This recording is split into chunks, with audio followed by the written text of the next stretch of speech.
Shalom, senang sekali karena pada saat ini kembali saya dapat menyapa Bapak Ibu Saudara-saudari dimanapun Anda berada melalui suara pengembalaan Gereja Isa Al-Masih Jemaat Banyumanik.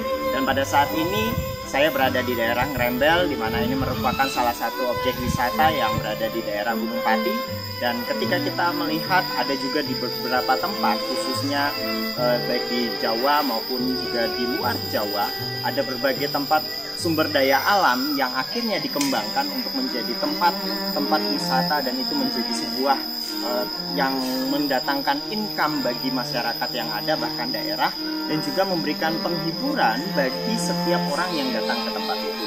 Dan kalau kita melihat dari keadaan itu, ternyata kita menemukan ada sesuatu yang menunjukkan bagaimana setiap orang akhirnya berupaya untuk memperoleh penghiburan dari keadaan-keadaan yang ada, secara khusus dari tugas tanggung jawab, bahkan apapun yang terjadi.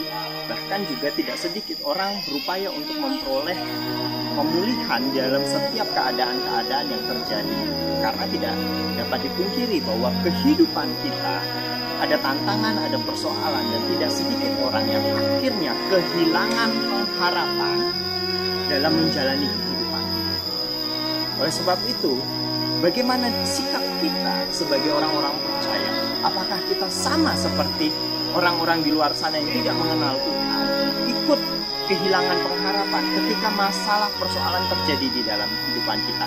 Kalau kita melihat di dalam Roma pasal yang kelima, ayat yang kelima, dikatakan bahwa dan pengharapan tidak mengecewakan karena kasih Allah telah dicurahkan di dalam hati kita oleh Roh Kudus yang telah dikaruniakan kepada kita.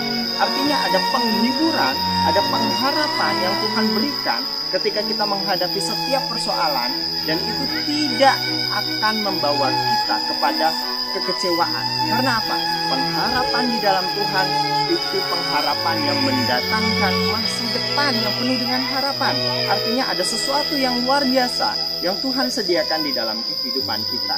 Karena itu kalau kita lihat bagaimana Rasul Paulus juga mengingatkan di dalam kitab Roma pasal yang ke-12 ayat yang ke-12, berkata bahwa bersukacitalah di dalam pengharapan, sabarlah di dalam kesesakan, dan bertekunlah di dalam doa. Artinya inilah yang seharusnya menjadi kekuatan bagi setiap orang-orang percaya di dalam mereka menghadapi setiap tantangan yang ada. Tempat wisata seperti salah satunya di sini, ini hanya memberikan penghiburan sesaat, tetapi penghiburan di dalam Tuhan menjadi penghiburan yang kekal dan memimpin kita untuk menjalani setiap tantangan-tantangan yang ada, dan akhirnya kita bisa menjadi pemenang. Oleh sebab itu, saya mau katakan sebagai orang-orang percaya, tidak boleh kita kehilangan pengharapan.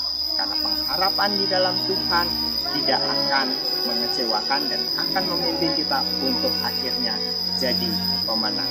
Ingat, selama kita bersama dengan Tuhan dan mengandalkan Tuhan, kita pasti bisa. Tuhan Yesus memberkati. Amin.